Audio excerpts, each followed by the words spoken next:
Well, hello, friends. I am here at Tarpey's this afternoon, and sitting by the fountain. And while I'm sitting here, I am kicking around some thoughts in my head, and I thought I would share them with you. Um, the first one was about love, of course, because that's kind of where that's where I am parked. I'm just parked there. I think that everything that I'm learning, everything that I'm encountering, everything that I am um, growing toward, every stretch mark that I have, every joy that I'm experiencing really does in some ways tie back to living out love and loving, loving well. Because I feel like if I do, no matter what I do, if I don't do it in love, then it says, like the scriptures say, then you're like a tingling cymbal. You're like just making noise. And and when you're just making noise, you're making noise and it sounds good. Talk's cheap. And real love can be challenging. It challenges our ego. It challenges our pride. It challenges our desires. It challenges our service. It challenges our thoughts.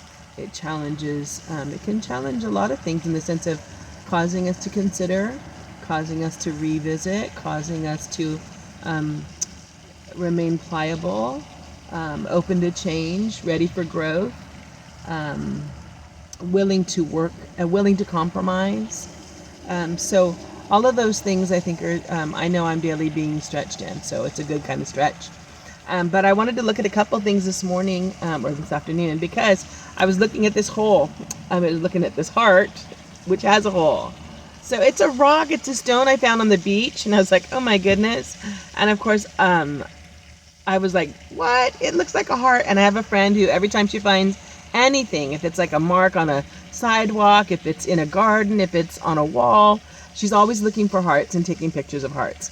And so when I saw this, of course, I thought of her. And then the second thing I thought of, for those of you back in my day when I was teaching, or we used to always sing that song from the Donut Man, that life without God was like a donut. You have a hole in the middle of your heart. So when you don't know whose you are and you don't know who you are or where you've come from, then there's still a hole. And but one of the other things we've talked about too is that this particular heart is a stone, which also means it's not pliable at this point.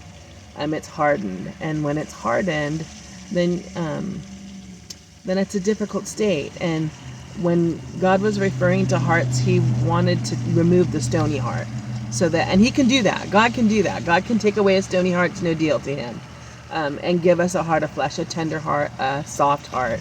And so that's just always hopeful. It's always awesome to realize that no matter what state we are in, that if we stay open and we stay ready to be changed or to be fashioned and molded, that God can come in and He can do whatever He wants. He can reshape whatever He wants.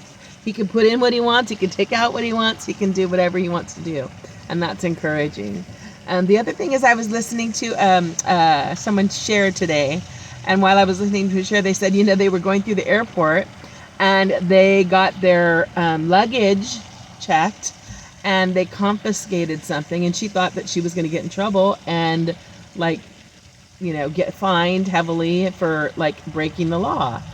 And she's like, it's something that I just didn't know and I didn't think of, and they're like, this is, you've broken the law by bringing this in like this.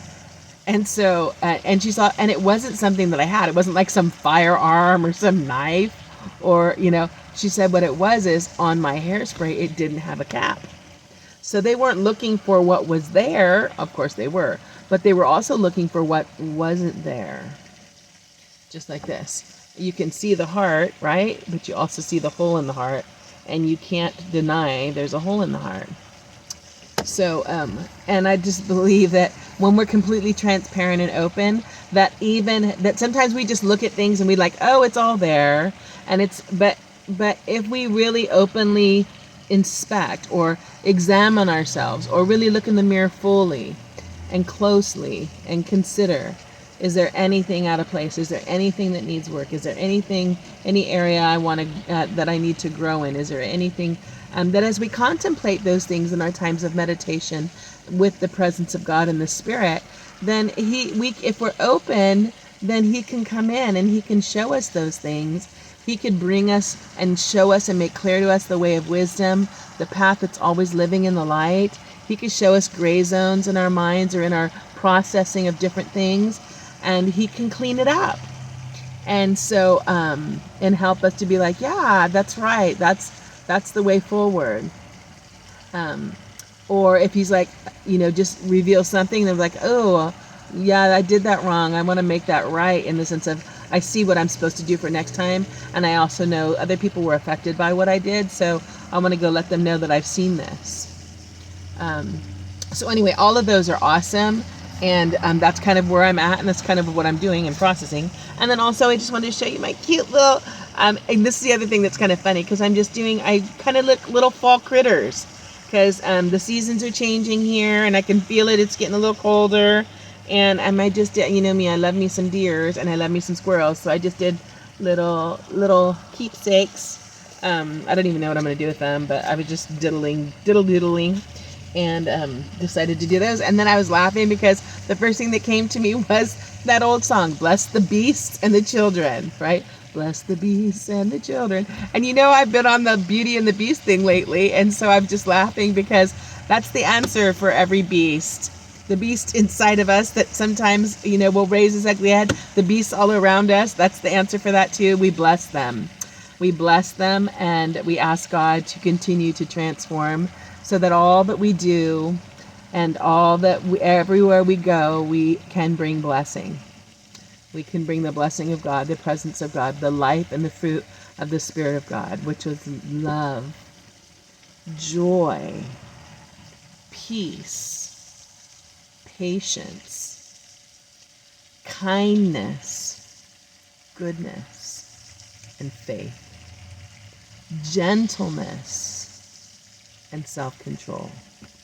It's a tall order, my friends. I'm drinking deep in the Spirit here, and just know that I'm continuing to say, fill my cup, fill me up, Lord, to running over, so that I can live that out in a way that makes a difference. So that's it for now. Have a great and glorious, love-filled, and victorious day, my friends.